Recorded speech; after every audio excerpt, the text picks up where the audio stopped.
Hello everyone. आज हम नया वीडियो देखेंगे। इसमें देखेंगे हम रेलेवेंस ऑफ नैम। पिछले वीडियो में हमने देख लिया था कि नैम का ओरिजिन क्या हुआ था, उसका ऑब्जेक्टिव क्या था, उसके एजेंडाज क्या थे, उसके साथ पॉलिटिकल एनालिस्ट का क्या ओपिनियंस थे, इंक्लूडिंग प्राइम मिनिस्टर। ठीक है, इस वीडियो में देखेंगे कोल्ड वॉर के बाद नैम का रेलेवेंस क्या है। ओके,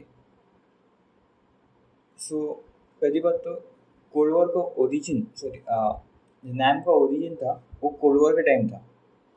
सो मोस्ट ऑफ लोगों का क्या कहना है कि जैसे ही कोल्ड वॉर ख़त्म हो गई उसके साथ नैम भी ख़त्म होना चाहिए, कि नैम का मेन ऑब्जेक्टिव क्या था कि कोल्ड वॉर को न्यूट्रलाइज करना। सो कोल्ड वॉर ख़त्म हो गई, अभी नैम को भी ख़त्म कर दो। एक पॉइंट ऑफ व्यू है।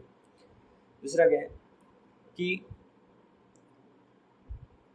अभी तो फिलहाल बाइपोलर वर्ल्ड है नहीं, तो नैम की ज़रूरत है नहीं, तो अभी उसका रेलेवेंस बचा ही नहीं। सब नैम का कोई अस्तित्व नहीं है।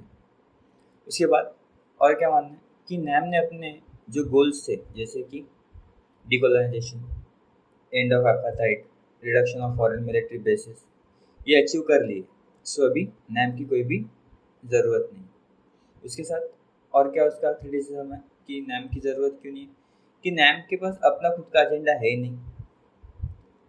नैम बस जो करंटली जो एजेंडा तभी था, जैसे कोल्ड वॉर के time neutralise cold war, decolonisation, to help third world countries to get the freedom, बाद में अपनी इंडिपेंडेंट फॉरेन पॉलिसीज ये सब बना, डिसआर्मामेंट, जो छोटी छोटी जो एंटी कॉलोनियलिज्म, एंटी इम्पेरियलिज्म जो बातें थी। पर ये सो जो अभी वैसे कोई उनका डिफाइन ऑब्जेक्टिव है नहीं। सो अभी उनका मानना है कि भी नैम ने अपना रिटायरमेंट डिक्लेयर कर देना चाहिए, क्योंकि it doesn't have any specific ideology. NAM जैसे कोई भी उनकी कोहेसिव आइडियोलॉजी नहीं है। सो वहाँ एक डिसीजन मेकिंग भी इनफेक्टिव होता है कि आप लड़ो, आपकी आइडियोलॉजी नहीं है, आपका गोल क्या है वही पता नहीं, तो आप नैम रख के फ़ायदा क्या है। दूसरा है क्या उनका मानना है कि नैम जो नॉन अलाइनमेंट मूवमेंट है वो कभी नॉन अलाइनमेंट था ही नहीं। जो कोई भी अपने मेंबर्स है वो अपने इंटरेस्ट के लिए, सेल्फ इंटरेस्ट के लिए ऐड करते थे। जैसे इनका मेन क्रिटिसिज्म क्या है कि इंडिया ने ड्यूरिंग 1962 वॉर अमेरिकन मिलिट्री की हेल्प ली थी। दूसरा इनका है और एक है कि अभी इकोनॉमिक इंटीग्रेशन, जो ग्लोबलाइजेशन की वजह से इकोनॉमिक इंटीग्रेशन बहुत इंपॉर्टेंट है, like it's a highly important. So इस टाइप की सिचुएशन में आप अगर नॉन अलाइड रह रहे हो, so it's a like committing a suicide. दूसरा कि नैम किस जब बातें कर रहा था world peace, डिसआर्मामेंट, economic development of south, ये सारी चीज़ें तो अचीव हुई नहीं है अभी तक, तो नैम आगे भी क्या कर लेगा। ये सब नैम क्वेश्चन है जो रिलेवेंट नैम का रिलेवेंस क्वेश्चन करते हैं। उसके बाद उनका और एक कहना है कि अभी इतनी सारी तो ऑर्गेनाइजेशन है, जैसे G7 हो गए, G77 हो गई, आसियान हो गई। सो और एक ऑर्गेनाइजेशन की ज़रूरत क्या है जो भी इन जो सेम फील्ड में काम करे, जैसे डुप्लीकेशन ऑफ द वर्क। दूसरा कि नैम जो है, NAM is silent on human rights, जो अभी प्रेसिंग इश्यू है 21st सेंचुरी का। देन चाइल्ड एक्सप्लॉयटेशन,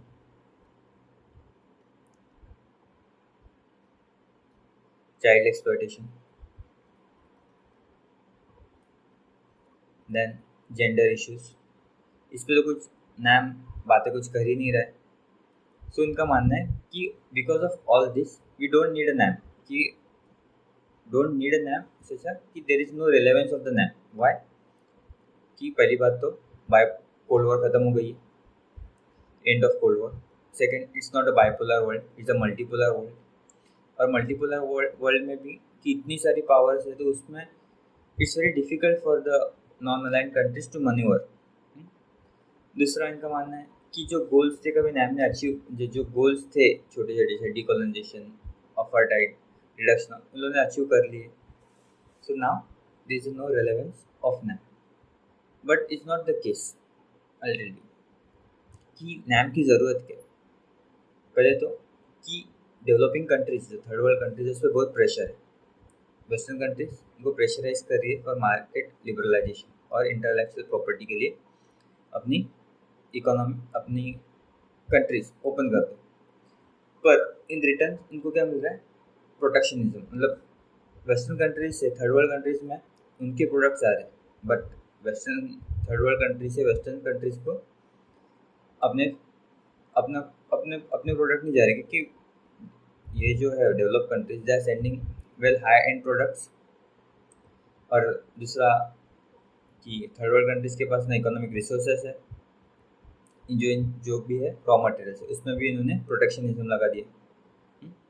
कि अलग अलग जैसे फाइटोसैनिटरी जो रेगुलेशंस है उसके साथ और भी जो अलग अलग ट्रेड रेस्ट्रिक्शंस है उन्होंने ज्वाइन कर दी.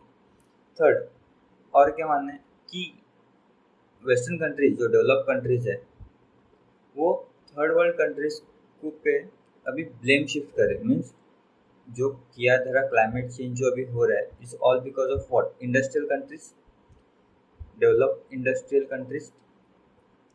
पर इसका जो ब्लेम है वो किस पे आ रहा है? अभी थर्ड वर्ल्ड कंट्रीज पे, जो कि अभी फिलहाल डेवलप हो रहे हैं. सो उनकी एक्सपेक्टेशंस ओवरऑल की एक्सपेक्टेशंस थर्ड वर्ल्ड कंट्रीज से वो ज़्यादा ही है.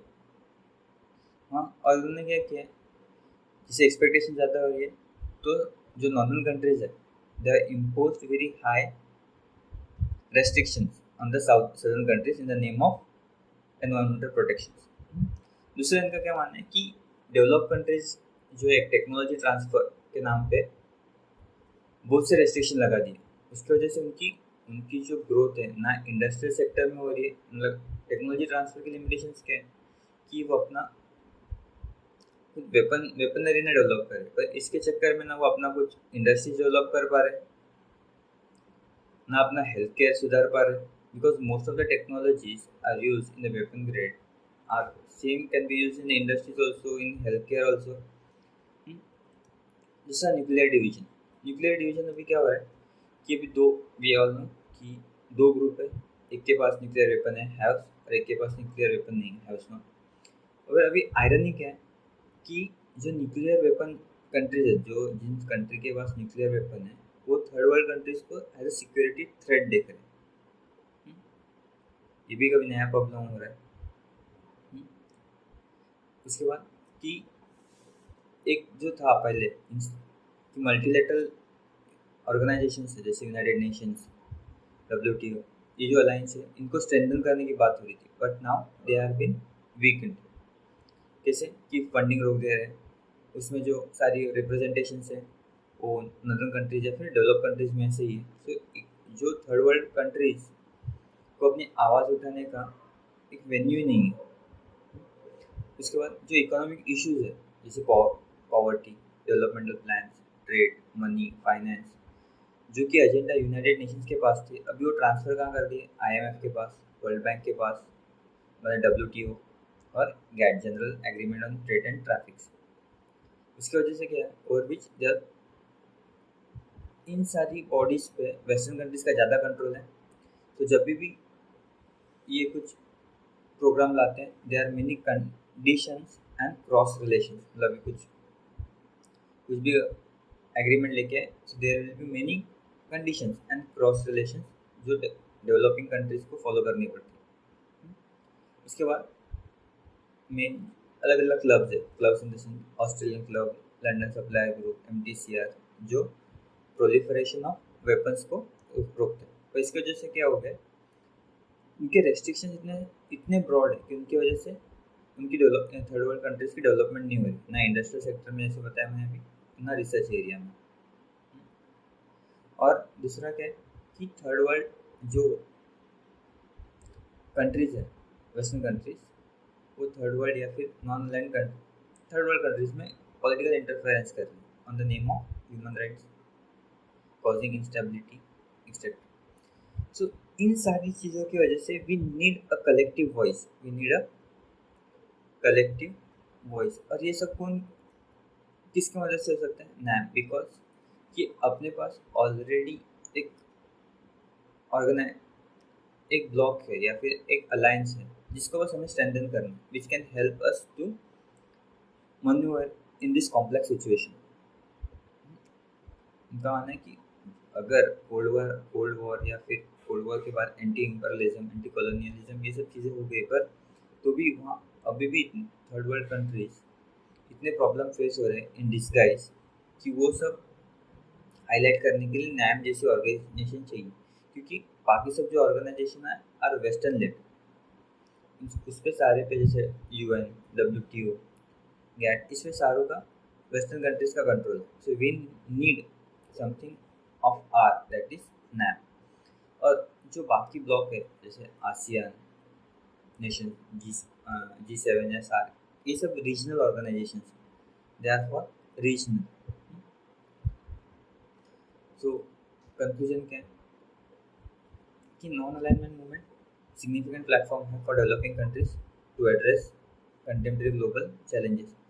कि मे बी कि नॉन अलाइनमेंट मूवमेंट नैम, जिसका रेलेवेंस दिन भर दिन कम होते जा रहा है, पर उसका सिग्निफिकेंस आज भी है।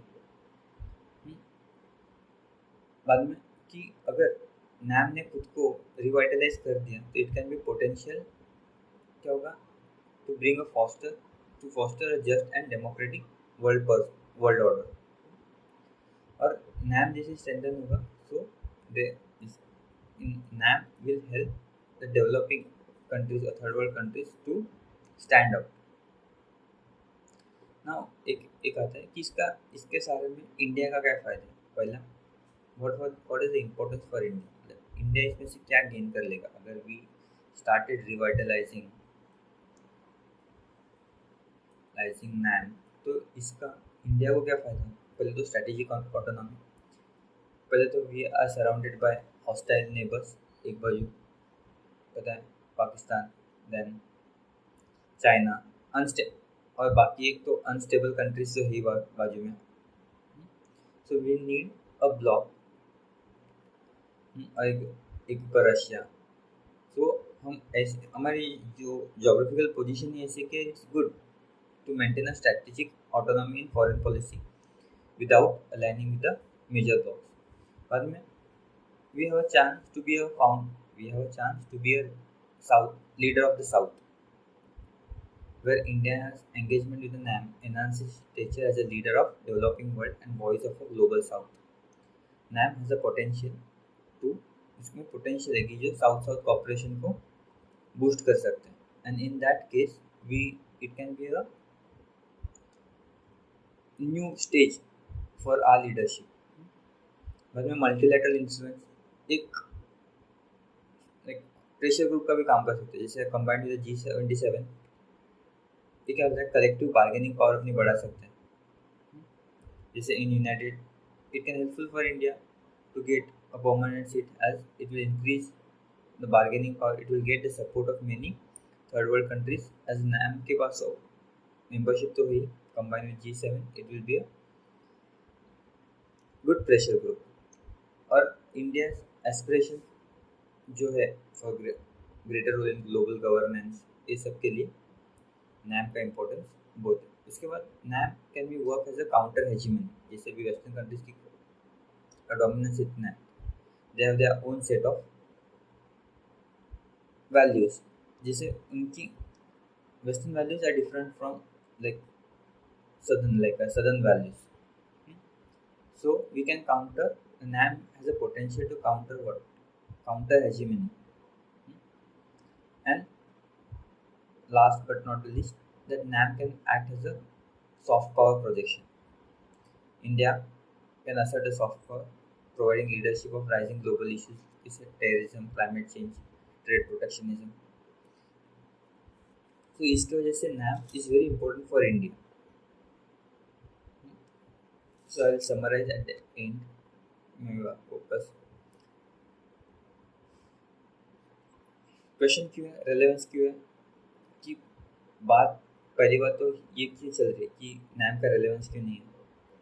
वो तो मैं मानना है कोल्ड वॉर ख़त्म हो गई, उसके साथ नैम भी ख़त्म कर दो। नैम के पास खुद का कोई एजेंडा है ही नहीं, और जो कुछ एजेंडा थे पहले वो अचीव कर लिए। दूसरी ना उनकी कुछ स्पेसिफिक आइडियोलॉजी है जिससे कुछ उन्होंने कंसेंसस होकर अपना कुछ डिसीजन ले ली।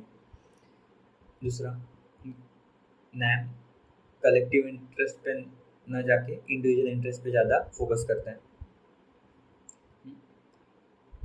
इसकी वजह से there is a question of relevance. But NAM की ज़रूरत है क्यों? क्योंकि पहले तो जो जो भी अलाइंसेस है, UN, WTO, वो सब वेस्टर्न कंट्रीज के हाथ में, so we need something of ours बाद में। अभी फिलहाल तो अभी we are free, but there is indirect interference. कैसे कि इकोनॉमिक प्रेशर बाय क्रिएटिंग की प्रोटेक्शन कि आपके गुड्स या इंटर वेस्टर्न कंट्रीज के गुड्स आप डेवलपिंग कंट्रीज में एंटर हो रहे हैं, पर डेवलपिंग कंट्रीज के गुड डेवलप कंट्रीज में नहीं जा रहे हैं। बाद में एनवायरमेंटल ब्लेम, जैसे क्लाइमेट चेंज का, the western countries are responsible for the climate change. Most of they are responsible because when they were growing, सबको पता है जब वो ग्रो कर रहे थे सारी सदर्न कंट्रीज है, they are all under develop. और अभी जब डेवलपमेंट की बात हो रही है साउथ की, they are focusing on environmental blame. जैसे उसकी वजह से बहुत सदर्न कंट्रीज का डेवलपमेंट हिंडर हो रहा है। उसके साथ टेक्नोलॉजिकल ट्रांसफर में भी लिमिटेशंस है। उसके बाद जैसे अभी डेवलपिंग कंट्रीज को एज अ थ्रेट देखने जा रहे हैं। ओके, इसके वजह से we need a collective power, collective voice, और NAM is a perfect for that. और इंडिया का कैसे फ़ायदा हो सकता है कि strategic autonomy is important. Global south leadership का मौका मिल जाएगा। मल्टीलैटरल इन्फ्लुएंस, एक बैलेंस, एक प्रेशर ग्रुप क्रिएट हो सकता है, और एक काउंटर हेजिमनी क्रिएट हो सकती है, और इंडिया का सॉफ्ट पावर प्रोजेक्ट हो सकता है। Okay, that's it, thank you.